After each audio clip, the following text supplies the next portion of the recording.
In this unit, we're going to look at working with files. So we'll be learning about two different things, being able to work with input files and with output files. So input files are ones that provide us with information.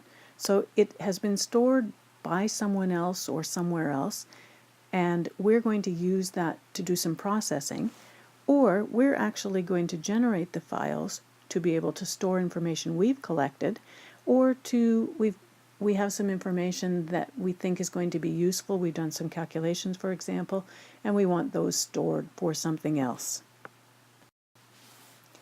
There are two types of files that we're going to be looking at. The first are text files or ASCII files, and the second are binary files. So generally we have text and we have data files.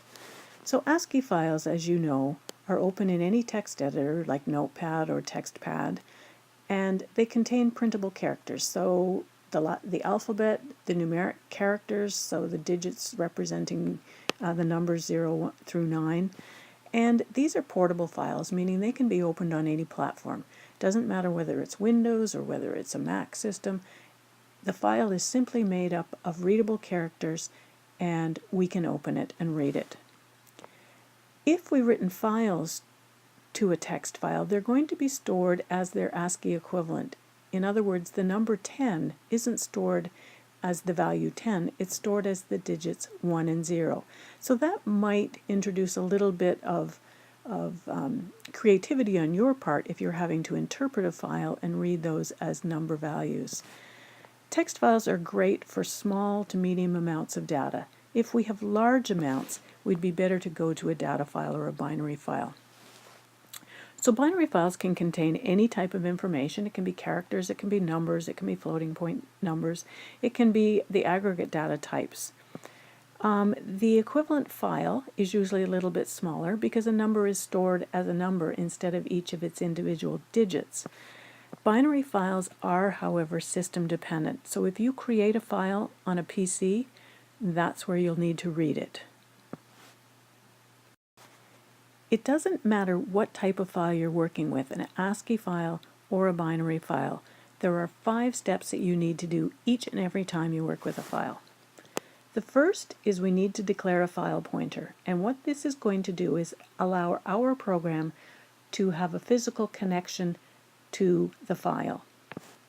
Once we've declared that pointer, then we open the file. We need to make sure that it has opened properly. Whether we're going to read from an existing file or create a new one, we have to make sure that we actually are in that space. Then we do the actual read or write, and last but not least, we close the file again. So let's look at each of those steps.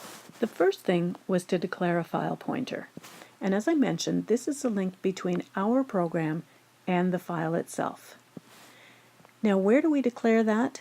Well, the place we're going to do that is inside the function where we're going to try to get at the inside of that file or get to its contents.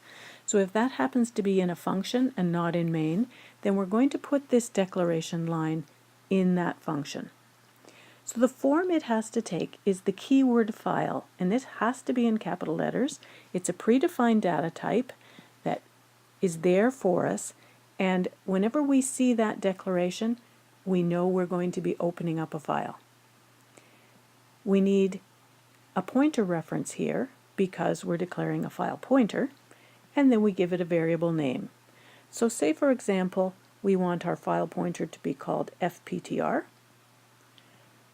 The star or asterisk says that this variable, FPTR, is a pointer to this type of data. So we now have a pointer to a file.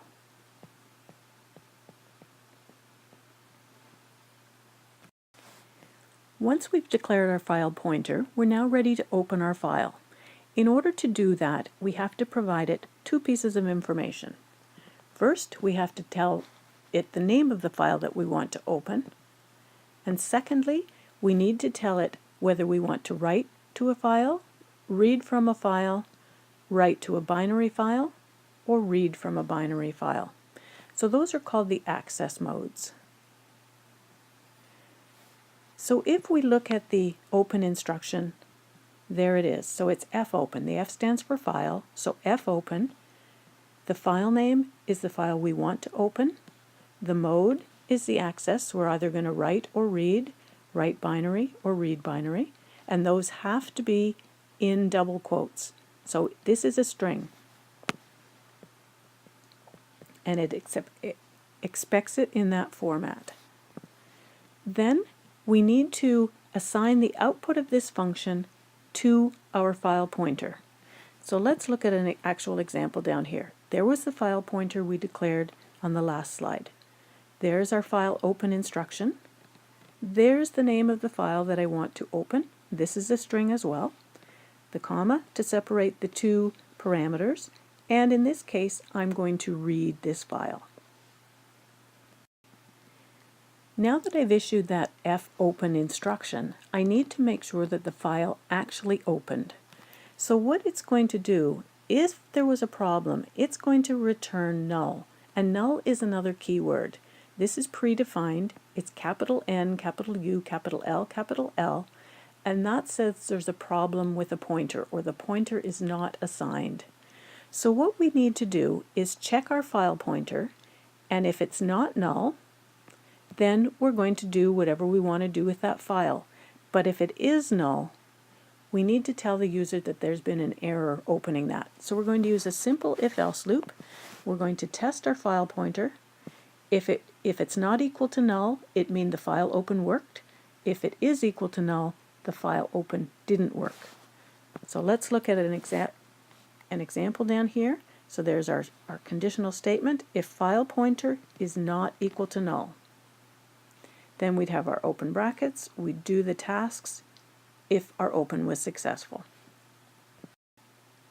The next step would to be actually read from or write to the file. I'm going to leave that to the specific videos about binary files and about text files, because it's a little bit different at that step. The other 4 steps are exactly the same, so we'll finish with the last step, which is to close the file. It's important that we close all the files that we work with. It's critical that we close files that we've written to, otherwise we'll lose all the information that we have written. But it's important and it's a good practice to close every file that you've worked with. It's a very simple process. We're going to use the fclose function, and we're going to tell it our connection to that file, which is our file pointer. If we look at our example down here, fclose is the function, fpointer is our connection to our file. So the 5 steps we need to go through when we're working with files: declare the pointer, open the file, make sure it opened, read or write the data, and finally close the file. And if we look at all those instructions together, here's our declaration of our file pointer. So fptr is a pointer to a file. There's our open, the name of the file we want to open. We want to open it to read. Remember, these have to be strings. It returns a file pointer. We check to see if it's not null. If it's not null, we're going to read the data from the file. If it was null, there really should be an error message in here to tell the user that there was a problem, and regardless of what happened, we want to close that file.